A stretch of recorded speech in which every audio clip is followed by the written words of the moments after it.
ऐसा है कि जब मैंने आज ट्यून इन किया ना आपका चैनल, तो उस वक़्त एक लग रहा था कोई यंग एंड क्यूरियस स्टूडेंट हैं, जो आपसे बात कर रहे थे रीअरेंजमेंट ऑफ एंटिटीज़ के बारे में, वाह! कि ये जो अ अगर इंसानों ने भी कोई जो चीज़ बनाई है, उस तरह उन्होंने बनाई नहीं है, वो रीअरेंजमेंट ऑफ मटीरियल। मज़े की बात ये है, आपने ज़रूर सुना होगा, पढ़ा होगा अम, अ, क्या कि जी दरअसल ये जो रीअरेंजमेंट वाली जो पर्सपेक्टिव है, which is actually the correct perspective. हम मैं तो वाह! बड़ा खुश हुआ कि बच्चे ने ये बात की। This is the correct perspective. But it's a ये नॉन सेक्विटर। लेकिन ये दरअसल कॉस्मोलॉजिकल आर्गुमेंट का सबसे बड़ा वन ऑफ द यानी कि most important ways to debunk the cosmological argument है। वो मैं आपको आपने ज़रूर सुना होगा, लेकिन वैसे तो गालिब के साथ हमारी बड़ी डीप फिलॉसफी के ऊपर बात होती रहती है, लेकिन मुझे लगता है कि कॉमन सेंस लेवल पर, कॉमन लॉजिक के लेवल पर एक 15 साल के बच्चे को भी ये बात इस तरह से समझाई जा सकती है। ये बात दुरुस्त है हारिस के जो कॉस्मोलॉजिकल आर्गुमेंट है उसमें एक ब बड़ी डिसेप्शन है। डिसेप्टिवली वो लगता है कि यार ये तो बहुत वाटर टाइट लॉजिक है इसकी। मैं ऑफ कोर्स उसकी बात कर रहा हूँ जिसको इस वक़्त उसका सबसे बड़ा लिविंग प्रोपोनेंट आपका ये भाई है विलियम लेन क्रेग, जो कलाम कॉस्मोलॉजिकल आर्गुमेंट कि everything that begins to exist must have a cause, ये उसका पहला प्रेमिस है। दूसरा premise the universe began to exist therefore universe must have a cause. पिटा हुआ आर्गुमेंट है मगर मैं सिर्फ रिपीट कर रहा हूँ जनरल ऑडियंस के लिए। तो लगता ही है कि यार ये तो बड़ी वाटर टाइट लॉजिक है इसकी कि everything that begins to exist must have a cause. ये इसका प्रेमिस है, यूनिवर्स बिगैन टू एग्जिस्ट।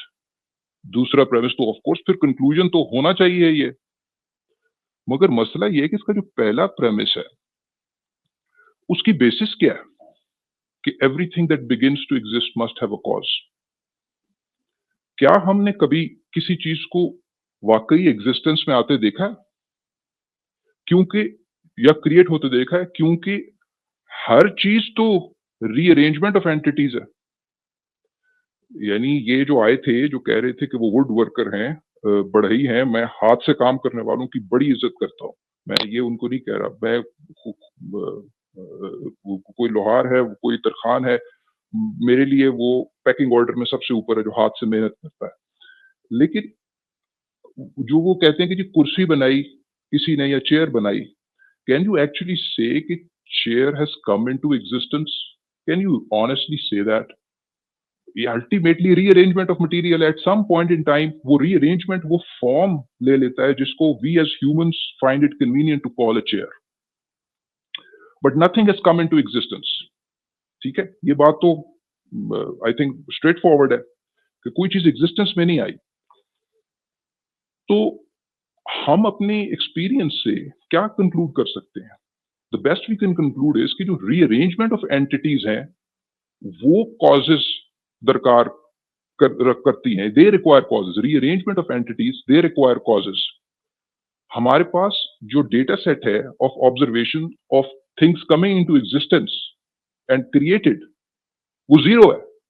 हमने कभी देखा ही नहीं है, हमें पता ही नहीं है कि एग्जिस्टेंस में आने के लिए कॉज चाहिए कि नहीं चाहिए। ये तो एक लीप है। आपने तो रीअरेंजमेंट ऑफ एंटिटीज को देखा है, उसके लिए कॉज चाहिए, उसकी एक अपनी स्टोरी है। लेकिन आपने एग्जिस्टेंस में तो चीजों को आते देखा ही नहीं है कभी, क्योंकि nothing comes into existence as far as this universe goes. So ये जो पहला प्रेमिस है इसकी बेसिस ही कोई नहीं है, ना हमारे एक्सपीरियंस में है ना किसी चीज में, इसकी बेसिस ही कोई नहीं है। तो ये तो किक स्टार्ट ही नहीं करता आर्ग्यूमेंट। आपने एक डिस्कशन देखी हो शायद, ये तो मेरे ख्याल से कॉमन सेंस के लेवल पर आप डिस्पोज ऑफ कर सकते हैं इसको, लेकिन आपने शायद डिस्कशन देखी हुई उसकी, वो यंग लड़का है कॉस्मिक स्केप्टिक, देखी हो उसकी डिस्कशंस? जी, जी। नाम सुना है, देखी नहीं है शायद मैंने। हाँ। I think he is very sharp, और उसके बेसिक क्लासिकल लॉजिक में ही इज वेरी शार्प। तो ब्रिटिश बच्चा है, ऑक्सफोर्ड का हाँ, ऑक्सफोर्ड में हाँ, फिलॉसफी अब तो शायद ग्रेजुएट कर गया हो, लेकिन वो अपने स्टूडेंट डेज से ही एक्टिव था। तो उसकी पॉडकास्ट विलियम लेन क्रेग के साथ थी। उसमें विलियम लेन क्रेग को उस बच्चे ने फंसा दिया, बिल्कुल फंसा दिया था। और उसने जिस तरीके से इसको, ये तो एक बड़ी कॉमन सेंस में मैंने इसको इसका डिबंक, जो कॉस्मोलॉजिकल आर्गुमेंट की जो डिबंकमेंट है, वो तो ये तो स्ट्रेट फॉरवर्ड है, मगर उसने और फॉर्मल अंदाज में की थी। वो ये है कि ये दरअसल जो कॉस्मोलॉजिकल आर्गुमेंट है, ये बेगिंग द क्वेश्चन फैलेसी है। यस, ठीक है, ये आपने सुना होगा। वो क्यों? क्योंकि for precisely the same reasons जो मैंने पिछले 2 मिनट में क्या कहते हैं डिस्कस किए हैं, कि चूंकि the only thing that can in principle come into existence, उसका भी हमें नहीं पता। द ओनली थिंग दैट जो कि इन प्रिंसिपल एग्जिस्टेंस में आ सकती है, वो शायद यूनिवर्स ही है। बाकी तो कुछ एग्जिस्टेंस में आ ही नहीं सकता, बाकी सब कुछ तो रीअरेंजमेंट ऑफ एंटिटीज है। तो आपने कहा कि everything that begins to exist must have a cause. जब the only thing that can begin in principle begin to exist is probably the universe itself, so you are actually starting from the conclusion, so that is begging the question. So that's why that's the begging the question fallacy, क्योंकि आप start ही वहां से हो रहे हैं, वो independent premise नहीं है। तो वो विलियम लेन क्रेग की contorted facial expressions देखने से ताल्लुक रखते थे इसके रिस्पॉन्स में। उसने बहुत ये मैंने इसका कर लें आप पूरा ये इस पे मैंने आपका सुना था गालिब के साथ, जिस पे आप कह रहे थे इसको फॉर्मुलाइज करना, और मैंने भी इसके बारे में ये सोचा नहीं था, लेकिन इसको हमने फॉर एग्जांपल जब ये इन्फिनिटी रीग्रेस की तरफ भी जब जाते हैं, जब यही क्वेश्चन हम शिफ्ट करते हैं गॉड की एग्जिस्टेंस के ऊपर, तो जो इन्फिनिटी रीग्रेस से बचने के लिए गॉड डाल देते हैं, ये भी बेगिंग द क्वेश्चन फैलेसी है। और साइंस के हवाले से भी साइंटिस्ट अक्सर ये कहते हैं, ये शायद आपने बात की थी या पता नहीं आप बात कर रहे थे, तो उसमें मेरे जहन में ये पॉइंट आया था कि साइंटिस्ट कहते हैं कि बिग बैंग से पहले टाइम का होना इस क्वेश्चन की कोई it doesn't make any sense, क्योंकि जो टाइम का होना है वो इस यूनिवर्स के एंटर होने के बाद कॉन्सेप्ट आता है टाइम का, उससे पहले टाइम है ही नहीं कोई चीज। तो उसी तरह ये जो रूल है कि हर इफेक्ट के पीछे एक कॉज होता है, तो ये भी जो रूल है इफेक्ट के पीछे कॉज होना, जो कॉमन सेंस का आर्गुमेंट लगता है, ये भी इस यूनिवर्स से पहले नहीं हो सकता। जैसे इस यूनिवर्स से पहले टाइम नहीं हो सकता, उसी तरह कॉज एंड इफेक्ट का भी जो रूल है वो इस यूनिवर्स के बाहर नहीं हो सकता। इसी तरह जिस तरह हम इस यूनिवर्स में, I think I heard Lawrence Krauss और one of the physicists I heard, जिसमें उसने ये कहा था कि टाइम हम इमेजिन करते हैं कि टाइम सिर्फ फॉरवर्ड डायरेक्शन में मूव करता है, यानी ऐसे नहीं होता कि बेंजामिन बटन वाले केस की तरह बंदा बूढ़ा पैदा होता है, फिर आहिस्ता आहिस्ता छोटा होता जाता है, फिर मॉलिक्यूल बन जाता है और खत्म हो जाता है। तो हम टाइम को फॉरवर्ड की तरफ, इस यूनिवर्स के में हम टाइम को फॉरवर्ड की तरफ जाने की करते हैं, जिसमें न्यूटन ने भी कहा था, it's like an I think no maybe somebody else said it, that is like a stream that keeps on going. तो उसी तरह ऐसी भी कोई यूनिवर्स हो सकती है, again it's highly a postulation but it philosophically it does make sense, कि जहां पर टाइम उल्टा चलता हो। तो ये सारे जो बेसिक कॉन्सेप्ट्स हमने रखे हुए हैं, ये हमने इस यूनिवर्स के ऊपर रखे हुए हैं, और यू आर राइट कि ये बेगिंग द क्वेश्चन फैलेसी बन जाती है कि आपने अपने कंक्लूजन को सेटिस्फाई करने के लिए आपने एक सोल्यूशन बना दिया, जो कि इटसेल्फ एक आपने ये इसी को बेगिंग द क्वेश्चन फैलेसी कहते हैं। जी जी जी जी जी जी तो उसी तरह ये कॉज एंड इफेक्ट का भी चक्कर उसी तरह जो टाइम बिग बैंग से पहले क्या हो रहा था, ये सारे within once you have entered this universe, आप उस यूनिवर्स के अंदर वो रूल्स अप्लाई कर सकते हैं, यूनिवर्स के बाहर के रूल्स इस यूनिवर्स में अप्लाई नहीं कर सकते।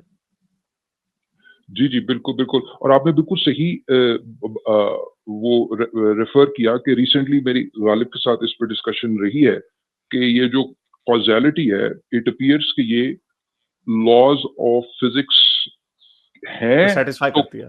लॉज ऑफ फिजिक्स हैं तो कॉजेलिटी है। यानी जब हम ये देखते हैं कि आपके फंडामेंटल पार्टिकल्स हैं, वो under the influence of adding या अपोजिंग फोर्स फील्ड्स हैं, वो क्वांटम फील्ड थ्योरी की फील्ड्स हो सकती हैं या कोई और फील्ड, कल को कुछ और निकल आए, we are open to that, but in principle force fields हैं। तो उनके अगेंस्ट मूव करना, अगेंस्ट द पोटेंशियल मूव करने में आपको कोई कॉज या फोर्स चाहिए। जब फोर्स फील्ड्स एग्जिस्ट नहीं करती तो कॉजेलिटी का कॉन्सेप्ट कहां से आ गया? Why do we need any cause to create effect जब ये चीजें एग्जिस्ट ही नहीं करती? Once the fundamental particles are there, once the fundamental force fields are there, only then does the concept of causality emerge.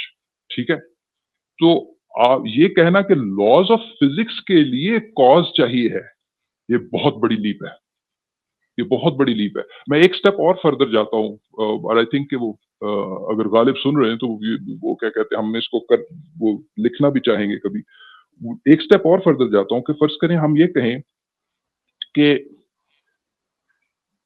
Law of causality को special status दे देते हैं। जो causality, everything requires, every effect needs the cause. So law of causality, it's multiversal, universal में yes. is multiversal। बिल्कुल। तो law of causality को हम एक स्पेशल स्टेटस दे देते हैं, यानी कि इसको the law of all the laws कह देते हैं। By definition law of causality can not have a law giver. Yes, ये निचोड़ है मेरी गालिब के साथ डिस्कशन का, जो हमने पिछले सेशन में की थी एक हफ्ता पहले। The law by definition law of causality can not have a law giver. क्यों? जब कॉजेलिटी एग्जिस्ट नहीं करती, you can not invoke causality to create causality.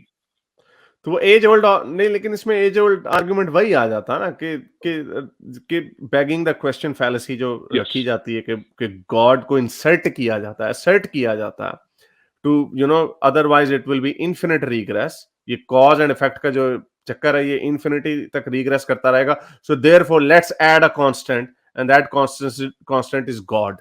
नहीं, आई फील हारिस यहाँ जो इन्फिनिट रिग्रेस है ना उसको स्केप कर रहे हैं, ये जो जिस तरह फॉर्मलाइज उसको कर रहे हैं ना कि वहाँ उसकी ज़रूरत है, उसको भी हमें एड्रेस करने की ज़रूरत नहीं रहती कि सिंपली कॉजेलिटी एग्जिस्ट ही जो है वो उस वक्त करेगी जब कोई अपोजिंग फोर्सेज होंगी जिनको अपने अपोज करना होगा। जब वो नहीं है तो इवन हम इन्फिनिट रिग्रेस में भी अभी जाने की ज़रूरत नहीं। हाँ, नहीं वो बात ठीक है, आई अंडरस्टैंड, नहीं मुझे आ गया उसका पॉइंट का समझ, लेकिन वही मैं उसी जब कॉमन सेंस में हम जब इसको अप्लाई करते हैं तो जो क्वेश्चन ठीक है, ये यानी आप सही इन्फिनिट कह रहे हैं रिग्रेस कि हम उस वक्त इन्वॉल्व करेंगे जब हम ये कहें कि अच्छा जब हम इस नतीजे को मान लें कि हाँ कोई कॉज चाहिए, तो फिर हम वो इन्फिनिट रिग्रेस वाले पे जाएंगे। लेकिन ये जिस तरह सब्सटेंशियल नाइग्रा मैंने सुनी थी, बहुत ही मजेदार थी और इसको जरा समझना पड़ता है सुकून से, तो वो वाकई ये आई थिंक ये बड़ा सेंस में करता है और इसमें हमें इवन इन्फिनिट रिग्रेस में भी जाने की जरूरत नहीं पड़ती।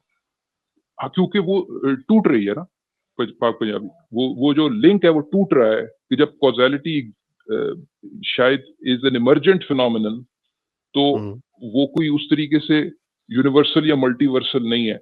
मजे की बात ये कि जो ये कहा जाता है, शायद मैंने कल की या परसों की गालिब के साथ जो स्ट्रीम थी उसमें भी कोई एक भाई आए हुए थे, वो कह रहे थे कि ये असबाब की दुनिया अल्लाह ताला ने बनाई है। यहां से भी आप पकड़ सकते हैं इस बात को कि जब आप ये कहते हैं कि अल्लाह ने या किसी फोर्स ने असबाब की दुनिया बनाई है, जिसका मतलब यह है कि कॉन्सेप्ट ऑफ कॉजेलिटी को क्रिएट किया है। अभी हमने ये साबित कर दिया है कि लॉ ऑफ कॉजेलिटी का कोई लॉ गिवर हो नहीं सकता। तो ये कहना कि असबाब की दुनिया किसी फोर्स ने बनाई, ये बिल्कुल कॉन्ट्रडिक्टरी बात है। इसमें ये अजम्पशन है कि इससे पहले असबाब की दुनिया नहीं थी, और असबाब का जो रूल है, सबब इल्लत व मालूल का जो कानून है, उसको वजूद में लाया गया है। हालांकि जब वो कानून नहीं था तो उसके वजूद में लाने के लिए कोई वजह चाहिए नहीं है। असल में मैं इसको अगर थोड़ा सा आपको इस तरह फ्रेज कर दूं कि जिस चीज को यानी हम कह रहे हैं कि जिस चीज के जो चीज हमारे सामने है उसमें जो प्रोसेस चल रही है, जो चीज हमारे सामने है, हम उसमें जो प्रिंसिपल चल रहे हैं उसके जरिए उस चीज ही के होने का क्लेम कर रहे हैं, तो ये किसी तरह रैशनल नहीं बन रहा। जी जी जी, यहाँ ऑफ कोर्स हम पूरे तरीके से एम्ब्रेस करते हैं कि भाई हमारी जो लॉजिक है वो at the end of the day हमारे दिमाग की एवोल्यूशन का प्रोडक्ट है, और वो एक लिमिटेड अप्रोक्सीमेट रियलिटी को परसीव करता है। let me be मैं इसको उससे सेपरेट करना चाह रहा हूँ जो द फर्स्ट कॉज के आर्गुमेंट से। आई गेट, मुझे समझ आ गया आपका पॉइंट कि कॉजेलिटी का जो रूल है, अगर मुसलमान इसको ये कहता है, कोई भी गॉड बिलीवर ये कहता है कि वो गॉड ने, जैसे भी आपने बताया कि वो गॉड ने वो लॉ बनाया ही तब है, just before the big bang, but at some point उसने कॉजेलिटी का और इफेक्ट का रूल बनाया। तो ये उसको कैसे डिबंक, उनकी असर्शन को कैसे डिबंक करती है कि उससे पहले कॉज एंड इफेक्ट नहीं था, दैट्स व्हाई ये वाली लॉजिक जो है गॉड के ऊपर अप्लाई नहीं की जा सकती। जी, क्योंकि कॉज एंड इफेक्ट का रूल ही नहीं था, तो वो कुछ क्रिएट ही नहीं कर सकता गॉड बाय। नहीं वो ठीक है, नहीं but he existed to create a universe, he created the rule first as the first brick जो उसने रखी, उसने कॉज एंड इफेक्ट का लॉ बनाया एंड देन एवरीथिंग फॉलोड। वो तो ठीक है, लेकिन क्रिएट करने में द एक्ट ऑफ क्रिएशन में कॉजेलिटी इंप्लाइड है ना, कि कॉजेलिटी एग्जिस्ट करती नहीं है। लेकिन वो ये कहते हैं ना, नहीं लेकिन उनका आर्गुमेंट ये है ना, वो तो उनका तो obviously that would go in any other argument as well. वो तो किसी भी तरह पे यही आएगा ना कि वो कहां से कोई भी चीज आई है तो वो कहां से आई है, उसके पीछे क्या साइंस है। लेकिन वो ये कहते हैं कि God can do anything, he does not, he is not He required. can, but why does he require to? Why does he require to? क्योंकि कॉजालिटी किसी चीज का होना जो है वो तो हम इस दुनिया, इस यूनिवर्स का ना, लेकिन उस ये तो रूल इस यूनिवर्स में कंटेन्ड है कि एक चीज से दूसरी चीज बनती है। वो हमने एड्रेस किया, नहीं वो हमने एड्रेस किया ना, तो वे just speaking before the big bang, before this universe existed. Before का क्वेश्चन ही नहीं अराइज हो रहा ना, क्योंकि नहीं फोर्स नहीं अपोज करने वाली। नहीं वो no but is an outside of this. अगर इस ma'am I know this doesn't make any sense from the religious point of view. मैं तो सिर्फ उनकी छलांगों की, मैं उनकी हेल्प कर रहा हूं उनकी छलांग मारने के लिए। जिस तरफ वो ये कहते हैं जी आप मुकम्मल आते करें, आप- मैं आता हूं। मेरा ख्याल आपको आ गया समझ पॉइंट कि वो जो उनका आर्गुमेंट है कि the God is an external force that is not bound by the cause and effect and the rules of the universe. जो फिजिकल कांस्टेंट या यूनिवर्स के जो लॉज हैं, लॉज ऑफ फिजिक्स का, वो मोहताज नहीं है। therefore he is sitting somehow outside of this। वहां पे ना टाइम है ना वहां पे कॉज एंड इफेक्ट का रूल है। he creates something because he's getting bored and he creates cause and effect out of thin air। जैसे वो रूल्स को, आई नो कि अगर कॉज एंड इफेक्ट है ही नहीं तो how is he going to create anything. But again ये हम मैजिक की दुनिया की बात कर रहे हैं, यहाँ पे लॉजिकली कंसिस्टेंट नहीं है ये लोग, क्योंकि जो चीज क्रिएट करनी है इन्होंने अपने out of thin air, that's what they do. He created cause and effect without needing any opposing forces out of thin air because अल्लाह हर चीज पर कादिर इसमें है। मैं वैसे चांची नागरिक चाहूंगा डिटेल में बताएं, लेकिन पहले मैं एक जुमले में कह दूं कि आई थिंक इस सारी आर्गुमेंट के जरिए हम ये नहीं कह रहे कि गॉड नहीं है या गॉड लाजमी नहीं है। हम कह रहे हैं कि गॉड की जरूरत नहीं महसूस हो रही। मैं जो समझ पाया हूं सब्सटेंशियल नागरिक में चाहूंगा इस पे जरा जी। जी जी, बात अभी इसी तरफ बात जा रही है। बात इस तरफ जा रही है कि in the absence of the law of causality things probably do not need any cause to happen, things can just happen. ये मसला है। तो कॉज, जो लॉ ऑफ कॉजेलिटी अगर इमर्ज हुआ है तो वो इमर्ज अनकॉज्ड कर सकता है इन प्रिंसिपल। Yes. तो यानी चीजों को रोकने वाली कोई चीज ही नहीं है, कुछ है ही नहीं, क्योंकि हम अपनी कॉजेलिटी का, अगर मेरे ख्याल से काफी लंबी डिस्कशन हो गई है और तो आपने No, बड़ा I think it's good क्योंकि इसका जवाब उनके ज़हन में, लोगों के ज़बान में जी, चल जी। रहा होगा ना, जो कि कॉस्मोलॉजिकल आर्गुमेंट के भी जो जितने छोटे-छोटे जुज हैं, उन सारों में बात आके पहले जाती है एंड दे ऑल उसमें असर्शन डाल देते हैं which is bagging the question fallacy. तो जी। चाहे वो प्राइमरी मूवर हो या नॉन कंटिंजेंट बीइंग हो, अनकॉज कॉज हो, ये सारी चीजें जो है कॉस्मोलॉजिकल आर्गुमेंट्स के जितने भी 5-6 जूस हैं, वो सारे वहीं पे जाके रुकते हैं, वेयर दे स्पेशल प्लीडिंग पे जाके रुक जाते हैं। जी जी, तो यही मैं कह रहा हूँ कि जो आप जो बात कर रहे हैं which is fair enough, it makes total sense to me. लेकिन मैं उनके जादू टूनों की जिंदगी की बात कर रहा हूँ, बिल्कुल। Where they assert something without any rules and they claim कि God is not bound by any of these rules. He's always existed, which again, जो कि age old question है, then who created God? Where did he come from? नहीं, अगर वो बता दे तो वो खुदा ही कैसा रहा? जी जी, आप ये देखें हारिस कि ये जो हम डिस्कशन कर रहे हैं इस टाइम, ये डिस्कशन आज से 1000 साल पहले भी हो सकती थी। इसके लिए कोई लेटेस्ट डिस्कवरी की जरूरत नहीं है। तो कहीं ऐसा तो नहीं है कि जो क्वांटम, ये डिस्कशन आज से 1000 साल पहले होती तो वो क्वांटम फ्लक्चुएशन को प्रिडिक्ट कर रही होती क्लासिकल लॉजिक की इन्वोक करके। क्योंकि देखिए क्वांटम फ्लक्चुएशन हमें नहीं समझ आती है, हमारी ट्रेडिशनल सेंस ऑफ कॉजेलिटी को तो वो वायलेट करता है ना। तो अब हम यहाँ रुक जाते हैं भी, हम अपनी टोटल हम्बलनेस में कि भी हमारा लिमिटेड ब्रेन है, हम नहीं समझ पा रहे और ये लॉजिक भी कोई हतमी नहीं है। ठीक है, I am willing to grant that, लेकिन आप फिर क्लासिकल लॉजिक इन्वोक नहीं कर सकते गॉड को डिफेंड करने के लिए। एग्जैक्टली, दैट इज यही और यही वो पॉइंट है जो बाकी इनके जितने भी आर्ग्यूमेंट्स हैं उन सारों के ऊपर वहीं पे जाता है, बिकॉज एट वन पॉइंट और another they break the premise of their own argument.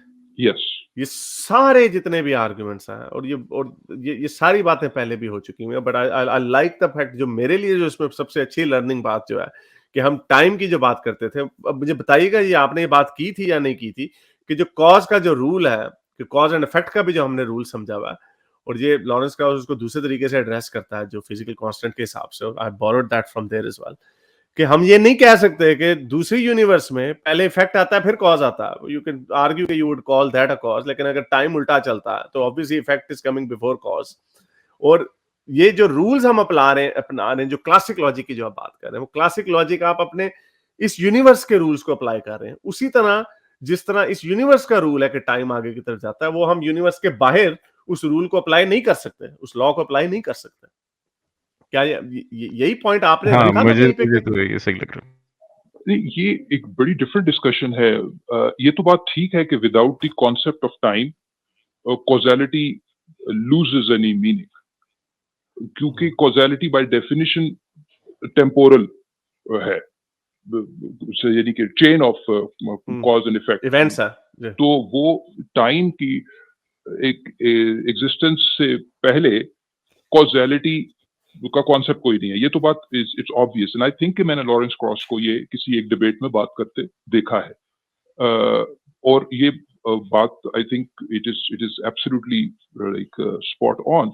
However, इस वक्त ये कहना, जो कि थोड़े अरसे पहले ये कहा जाता था कि जी बिग बैंग पे टाइम एग्जिस्टेंस में आया है, बिग बैंग से पहले की लोग इस वक्त बातें कर रहे हैं, और मैंने एटलीस्ट उसको, मैं बिल्कुल ये क्लेम नहीं कर सकता, मैं पूरी तरीके से उसको समझता हूँ। वो शायद एलन गूथ नाम है उसका, जो इन्फ्लेशनरी थ्योरी का जो है। जी, वो एलन गूथ है, लेकिन इस पे आप पर्टिकुलरली कह रहे हैं, इस पे पेनरोज ने काफी काम किया हुआ है कि universe before big bang. Yes, Penrose की बहुत सारी बातें भाई मुझे सच्ची बातें नहीं समझ में आती। हाँ, वो कंजेक्चर है, लेकिन वो इस पॉइंट को बड़ा जबरदस्त, चलें वो आप पहले कंप्लीट कर लें, मैं फिर बात करता हूँ। हाँ, तो वो इस वक्त ये जरूर बात होती है कि भी टाइम जो है वो शायद बिग बैंग से पहले, और अगर वो मल्टीवर्स का कॉन्सेप्ट है तो टाइम एग्जिस्ट करता था। लेकिन अगर आप ये कहें कि टाइम इन इटसेल्फ एग्जिस्टेंस में आया है, तो फिर उससे पहले कॉजैलिटी तो वो भी कोलैप्स कर जाती है। I think that is straightforward. Exactly that was my point. वो जो आप रिवर्सल ऑफ टाइम की बात कर रहे हैं, उसमें काफी ट्रिकी बातें हैं। आपकी जो इवन स्पेशल रिलेटिविटी थियोरेटिकली तो अलाउ करती है, क्या कहते हैं, टाइम काउंट वो सीक्वेंस ऑफ इवेंट्स को उल्टा होने में, कि अगर किसी एक फ्रेम में इवेंट 1 पहले हो रहा है और इवेंट 2 बाद में हो रहा है, तो कोई ऐसा फ्रेम है, फ्रेम ऑफ रेफरेंस, जिसमें ये उल्टे हो सकते हैं। वो सिर्फ उस केस में हो सकते हैं कि अगर वो दो इवेंट्स उसकी वो, अगर आपने वो लाइट कोन में अगर वो हमारा पाथवे बन रहा है तो हो जाए। जी, वो लाइट कोन में ना हो तो वो हो सकते हैं। अदरवाइज उनके होने के लिए वो स्पीड ऑफ लाइट से ऊपर आपको जाना पड़ेगा, तो वो एक कॉन्ट्रडिक्शन आ जाती है। तो वो हो तो सकता है इवेंट्स का रिवर्स होना, अगर हम उसको इंटरप्रेट करें कि किसी फ्रेम ऑफ रेफरेंस में अगर इवेंट ए पहले हो रहा है और इवेंट बी बाद में हो रहा है, और किसी और फ्रेम ऑफ रेफरेंस में इवेंट बी पहले हो रहा है और इवेंट ए बाद में हो रहा है, that can be interpreted as a reversal of time. लेकिन क्या इसको ऐसे नहीं देखा जा सकता रिवर्सल ऑफ टाइम, कि अगर हम वाकई ये देखें कि इफेक्ट पहले हो रहा है, कॉज बाद में आ रहा है, in that wouldn't that make sense by looking at it? वो बड़ा चक्कर है उसमें। मजे की बात ये है कि जिसको आप, जो कॉजली लिंक्ड चीजें हैं ना, वो एक दूसरे की लाइट कोन से बाहर होती नहीं है। ये बहुत ही फैसिनेटिंग टॉपिक है ये। मैं ये जो लाइट को ना, ये आपको हिला के रख देता है। Even special relativity on its own वैसे ही आप पढ़ें तो ये, इवन जो मैं और आप बात करें ना, ये हम शायद एक ही टाइम में, हमें लग रहा है कि हम एक टाइम में बात करें, लेकिन आपकी तरफ से लाइट आ रही है, मुझे लैपटॉप की स्क्रीन से टाइम आ रही है, उसमें एक डिले, चलें ये बहुत लंबा पॉइंट हो जाएगा, लेकिन ये बड़ा ही जबरदस्त, इस पे स्पेशल सब्सटेंशियल नागरिक प्लीज आप जरूर आइएगा। हम वो आराम से डिस्कस करेंगे। अगेन आई थिंक कि जी आप लोग भी, स्पेशल रिलेटिविटी तो बहुत सिंपल है, उसमें तो कोई ज्यादा मैथमेटिकल बैकग्राउंड नहीं चाहिए। तो वो ये जो पाक पंजाबी कह रहे हैं वो यही कह रहे हैं कि जी साइमल्टेनिटी का बेड़ा गर्क कर देती है ना स्ट्रेस। एग्जैक्टली। तो ये चक्कर है कि अगर चले बहुत लंबा आपने टाइम दिया, थैंक यू वेरी मच। नहीं sir, thank you very much for coming, और आप प्लीज दोबारा भी आइएगा, क्योंकि ये वाकई जो बातें आपने की हैं ये बड़ी लोगों को हारिस आपको स्ट्रीम देर तक करनी पड़ेगी इनके आने के लिए, वो उनका टाइम मैच नहीं होता आपसे। वो नहीं मैं कोशिश करूंगा जब टाइम मिले मैं आऊं। वो आप उसको अपनी स्ट्रीम को अपने टाइम की कन्वीनियंस के मुताबिक रखें। और thank you very much for giving me like extended time. तो फिर आते हैं, और thank you Stoic and thank you Pak Punjabi. Thank you so much sir, बहुत अच्छा लगा। बहुत शुक्रिया सर, आपसे बहुत कुछ सीखने को मिलता है, तो मैं तो बड़ा पूरा आई वाज ऑल ईयर्स, तो बहुत अच्छा लगा। और ये आर्गुमेंट जो आपका, ये I think this is a very potent argument, जिसको आपने कहा है कि you know you going to formalize it. इसको वाकई फॉर्मलाइज होना चाहिए, because it does make sense even at a very you know layman level. और दिस इज वेरी गुड। चले, बहुत शुक्रिया आने का sir, thank you very much. हम इसको यहीं पे रैप अप करेंगे सारों के साथ। मेरे इस नेक काम को जारी रखने के लिए मुझे पेपैल या पेट्रियन पे जरूर सपोर्ट कीजिए, ताकि मैं अपना पैगाम ज्यादा से ज्यादा लोगों तक पहुंचा सकूं।